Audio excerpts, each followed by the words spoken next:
Urgent URF apocalypse. The world applauds the armed forces of Ukraine. A spectacular elimination of the enemy on the scorching front lines. Kupiansk has harshly punished Putin. In response, he launches missiles at Europe. Shock. Ukraine releases a secret beast into the sky. It sinks its teeth into Russian might. Moscow continues to get nervous. Western forces and drone reinforcements. Ukraine is on top. Thank you. All this in our episode Hellpoint.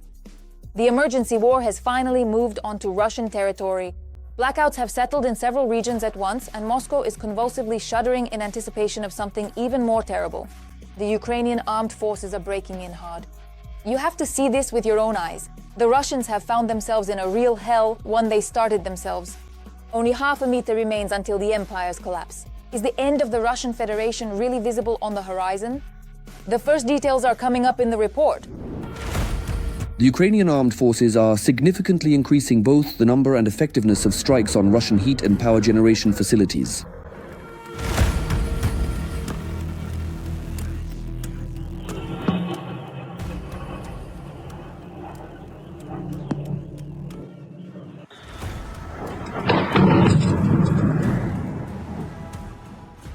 The actions of the Ukrainian armed forces are a response to the ongoing attacks on Ukraine's civilian and critical infrastructure.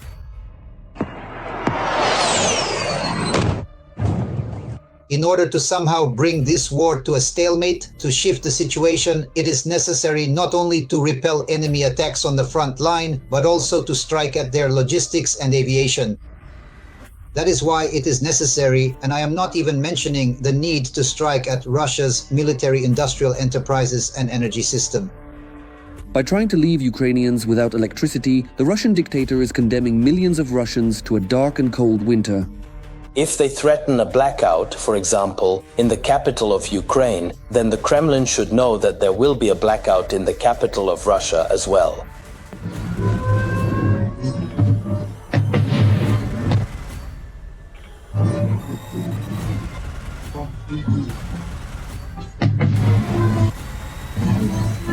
This is Belgorod. There is absolutely no electricity anywhere in Belgorod. Since the beginning of November, Ukraine has carried out dozens of strikes on Russian electrical substations. Long-range drones are cutting off electricity in occupied Donetsk and the Crimean Peninsula.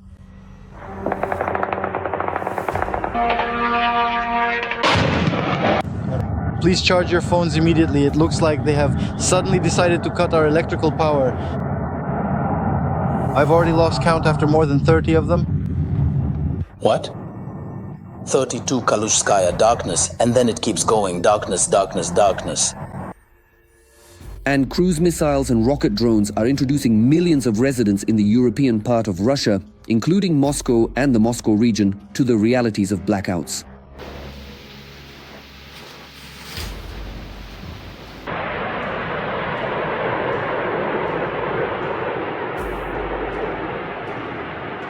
Besides Ukrainian weapons, we shouldn't forget about the supply of Western arms, which Ukraine has also recently started using to strike Russian territory.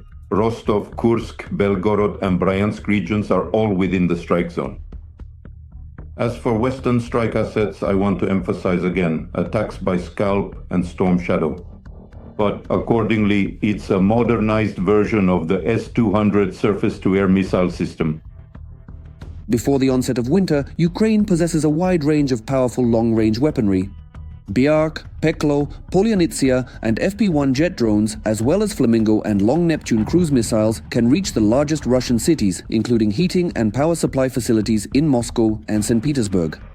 Taking into account the climatic peculiarities of the Russian Federation, given the tactical and technical characteristics and the armaments at Ukraine's disposal, the Russian Federation is facing a harsh winter, both literally and figuratively. First and foremost, these are the thermal power plants and other production facilities that support the livelihoods of large Russian cities.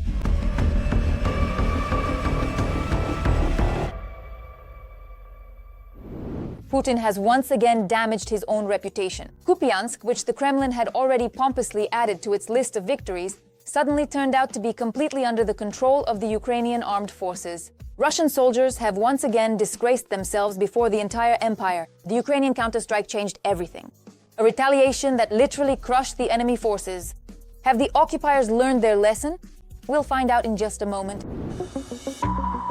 Another lie from Russian propaganda has trapped Russians in their own statements. I can't show the appropriate signs or say certain words on our broadcast, but I understand that today it's time once again to send Putin in the same direction as the Russian warship. Apparently, the top leadership of the Russian Federation forgot to take their pills. They dreamed that their troops had blocked 15 battalions of the Ukrainian armed forces, and that they completely control Kupiansk in the Kharkiv region. This is what the so-called Chief of the General Staff, Gerasimov, reported during the bunker dwellers' visit to one of the command posts of the West Group. Meeting. The West Group chose the city of Kupiansk and continues to destroy the Ukrainian military formations encircled on the left bank of the Oskil River. The General Staff of the Armed Forces of Ukraine refuted the statements from the Kremlin, explaining that counter-sabotage measures and special operations to search for and eliminate enemy sabotage and reconnaissance groups are ongoing in the city and its surroundings. As of today, the Russian occupiers are only on the outskirts and things are going very badly for them there. I wouldn't say the situation there is easy, and it's certainly not all rosy today. No, today the defense forces are there. They are making significant efforts to carry out the necessary actions, block the enemy, prevent them from further infiltration, and in fact push them back from those tactical positions that the Russians managed to seize earlier. And this is happening gradually, little by little, but we are pushing the enemy away from Kupiansk. The Russian leadership is deliberately spreading such statements. Firstly, they are trying to show Russians that they supposedly have achievements in Ukraine to justify their losses. Their economy is plunging into an abyss, but they want to prove that everything is going according to plan. This is what Yuri Fedorenko, commander of the 429th Separate Achilles Unmanned Systems Regiment, says.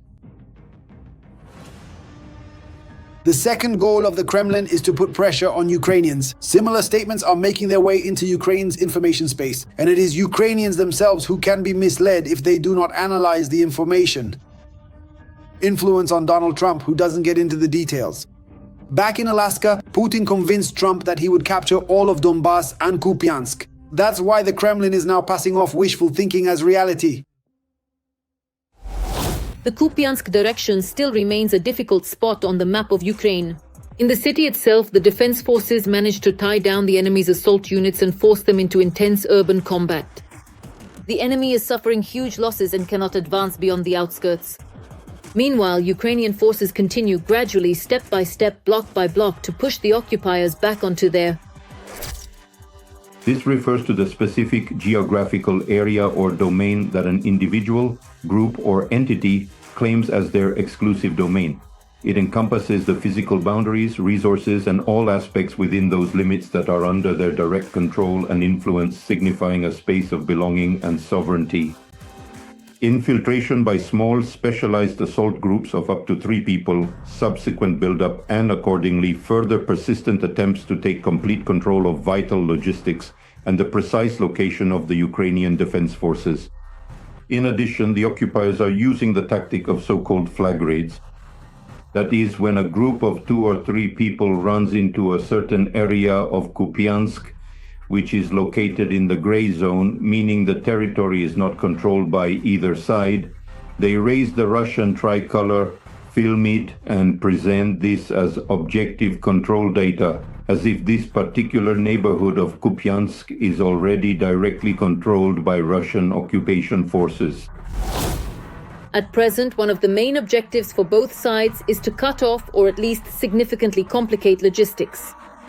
Despite all the difficult situations, weather conditions, and shortage of personnel, Ukrainian defenders are handling this masterfully. Russia is going crazy over this, and their strikes can no longer be concealed. In response, Putin lashes out with fire, sending a barrage of missiles toward Europe. Shock, this changes everything. On the front lines, Putin is facing a complete failure. Russian generals avert their eyes when reporting to the dictator. Engineers are still waiting for praise. The Russian defense industry has produced a new weapon. All this and more in our report. Coming up next. Unknown drones have once again attacked the Novokuybishevsk oil refinery in Russia's Samara region, according to Russian media. According to local residents, about 10 explosions were heard. Eyewitnesses also reported seeing bright flashes in the sky.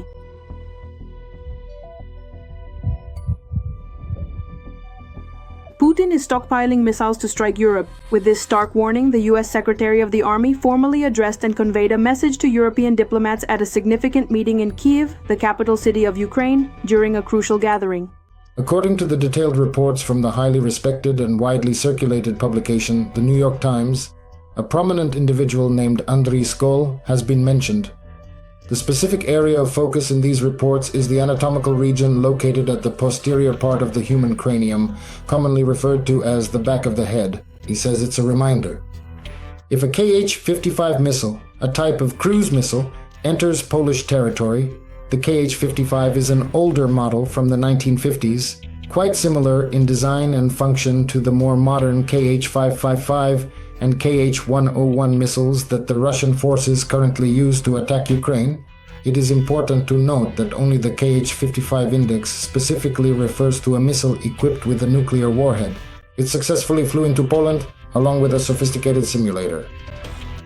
It was merely a dummy. There was absolutely no nuclear charge whatsoever in the warhead, thank God for that. But no one can definitively determine while it is in flight whether there was an actual nuclear charge or not at that particular moment. According to journalists regarding the growing missile threat from Russia, Driscoll mentioned this in the context of discussing the American peace plan. European diplomats understood this as a hint from Washington that it is necessary to bring the war in Ukraine to an end as soon as possible.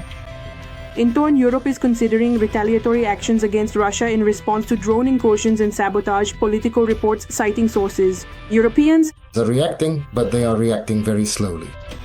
And Europeans are currently taking a predominantly reactive stance, adopting a position of simply responding to those external pressures and evolving circumstances that arise, rather than proactively shaping the narrative or initiating their own strategic moves. Various stimuli to respond to those sharp, sudden, and intense jabs that... But right here, Trump himself, it seems, does not have a clear vision of the peace he is urging Ukraine toward. So he is asking our country to sign a peace agreement without providing any security guarantees.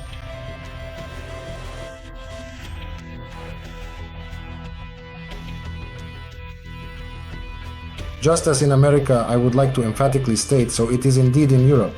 But lately I have observed that the current US administration, at least verbally and quite explicitly, makes it abundantly clear to its various NATO partners that while they may certainly be valued NATO members, NATO itself is geographically located here, and the United States of America is distinctly positioned over there, creating a noticeable distinction.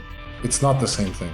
However, the powerful Americans are indeed forcing the European nations to seriously consider taking some decisive and impactful action. In Russia, it seems they are preparing for nuclear war, and Russian scientists have developed a unified state standard for detecting areas affected by radioactive, chemical, and biological contamination. The new GOST will come into effect on February 1, 2026. Putin doesn't seem to spare his soldiers at all, and just in the Zaporizhzhia direction he loses 100 to 200 men a day, having changed the tactics of the occupying army's advance. Now, instead of the usual infiltration tactics with 2 or 3 soldiers per position, they send in 10 infantrymen at once, and that's basically where their existence ends. Russia has decided to change its drone tactics and has started using reusable UAVs. One of these new models is the hexacopter Night Witch, which has a payload capacity of about 20 kilograms and a flight time of 40 minutes. Another new development is the quadcopter Bulldog 13, which has a 4-kilogram payload, modular strike packages, and electronics.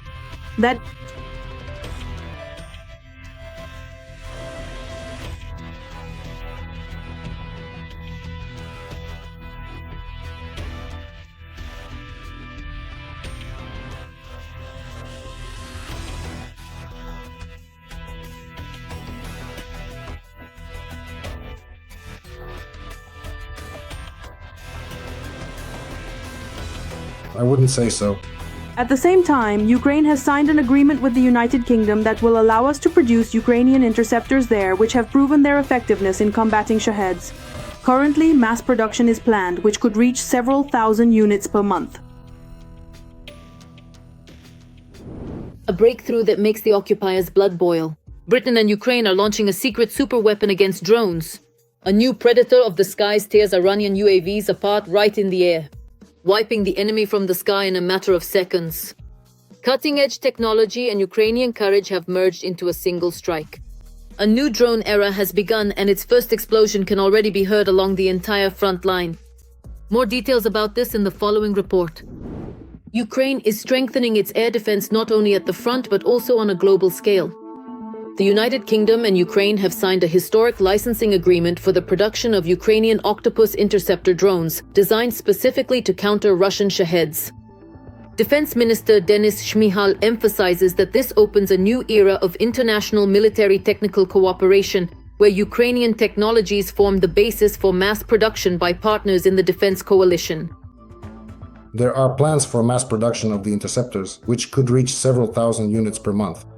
The manufactured equipment will be delivered to Ukraine to strengthen the protection of our skies. Denis Shmyhal, Minister of Defense of Ukraine. The Octopus project is currently in the final stage of negotiations and could be launched in the coming months.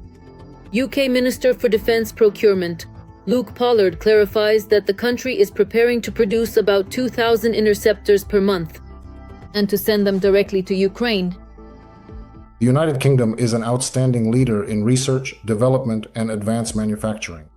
That's why we can provide what our Ukrainian friends are lacking in this regard. We need to be fast and we need to be first. We're starting with drones for obvious reasons. But overall, Ukraine is an important partner for us in developing the technologies needed to deter Russia and rearm Europe. Luke Pollard, UK Minister for Defense Capability and Industry. For Ukraine, this agreement is not just about expanding drone production. It's an attempt to create a stable system to counter the mass Shahed attacks that the aggressor country launches against Ukrainian cities almost every night. The Octopus has already proven its effectiveness on the battlefield. It's compact, maneuverable, and inexpensive to produce. It intercepts enemy drones in the air, providing a more flexible and faster defense than traditional air defense systems. In Ukraine, 3 manufacturers have already received the necessary technology to produce the Octopus. Another 11 are preparing their production lines. But the key factor is the international scale. Launching production in the United Kingdom makes it possible to move from dozens and hundreds of drones to thousands per month. Such a pace could, for the first time, shift the balance in the drone war, where until now Russia has held the numerical advantage. At the same time, Ukraine is developing joint programs with the United States, where production of interceptors capable of destroying Russian strike drones is also being established. Washington does not specify, but it is likely referring to the Octopus. However, the trend is clear. Partners are moving to a model not only of supplying, but also of joint production. Any military project, any project related to increasing the supply of weapons to the front, whether these are regular drones or interceptor drones for Shaheds, they are crucial for conducting full-scale warfare both in the air and on the ground. And projects of this kind, such as the production of buses in England and in Ukraine, are even more important for the Ukrainian side. They won't bring about a turning point in the war in the near future, let's put it that way. But at the same time, they will be able to improve the safety of the skies for many, many cities. At the same time, Ukraine is strengthening not only its defense but also its financial front. Kyiv and the International Monetary Fund have reached an agreement on a new 4-year support program worth $8.2 billion. Prime Minister Yulia Sviridenko emphasizes that these funds will help finance critically important expenditures and to maintain macro-financial stability, without which neither the production of weapons nor the resilience of the defense economy is possible. Every voice matters. Join our community, support independent journalism and help us bring you the truth from Ukraine.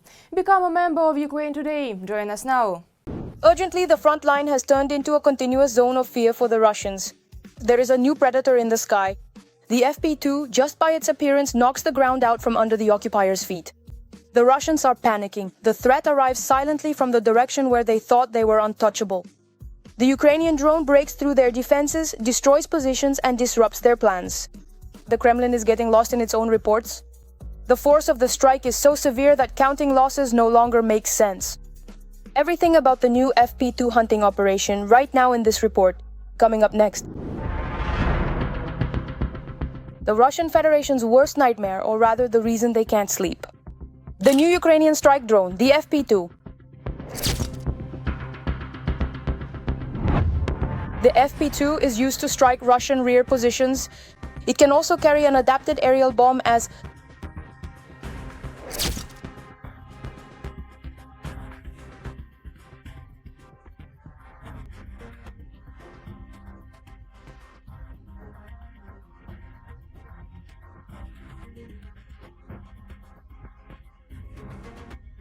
a 100-kilogram FAPI 100 bomb with the tail section removed. In other words, this drone can hit targets quite effectively because the FAP-100 is, for example, the main bomb from World War II, the most widely used bomb. And at the same time, it can strike targets with high precision. The use of drones is confirmed by both the occupiers and the Ukrainian military themselves, who show their work against the enemy in the Donbas region.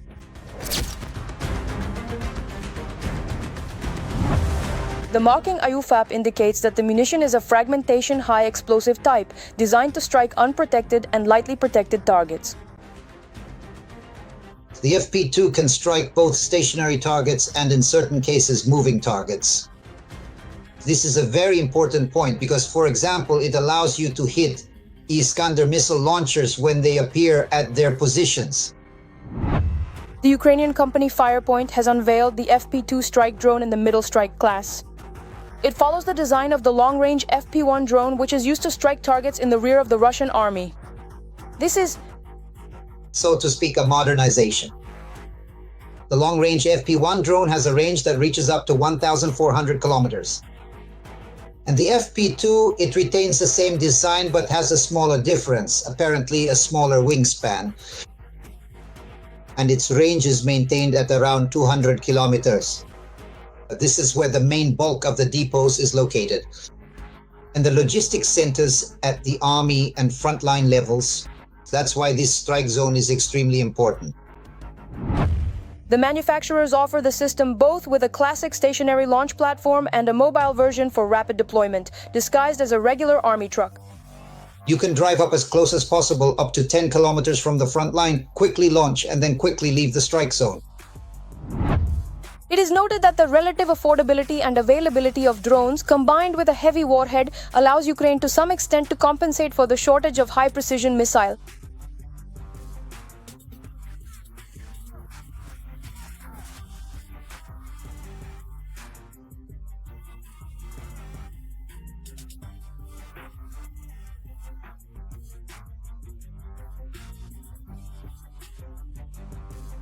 And this advanced drone flies just like an FPV, meaning it has a high-definition camera on board and can strike its intended target with great precision.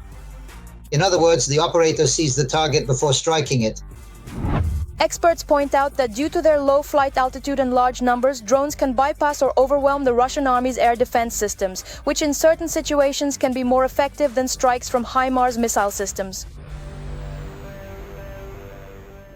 Right now, a historic moment is unfolding on the battlefield. For the first time, foreign military forces are demonstrating their readiness to act against Russia directly on Ukrainian soil. Berlin and Paris are moving from diplomatic statements to concrete actions. Units are at the starting line, equipment is at the ready. The Kremlin is in a panic. It seems the world's second largest army is powerless in the battle against the United West. Don't miss more details about this coming up next. The United Kingdom and France are preparing their troops for possible deployment in Ukraine. And all of this is happening precisely at the moment when the US is pushing its own peace plan. A document with 28 points, where one of the key elements directly demands there must be no NATO troops on Ukrainian territory. We, Europeans, have always supported a strong and just peace and welcome any efforts to achieve it. Of course, for any plan to work, Ukrainians and Europeans are needed. This is perfectly clear. We must also understand that there is one aggressor here and one victim. That is why we have not heard of any concessions from the Russian authorities.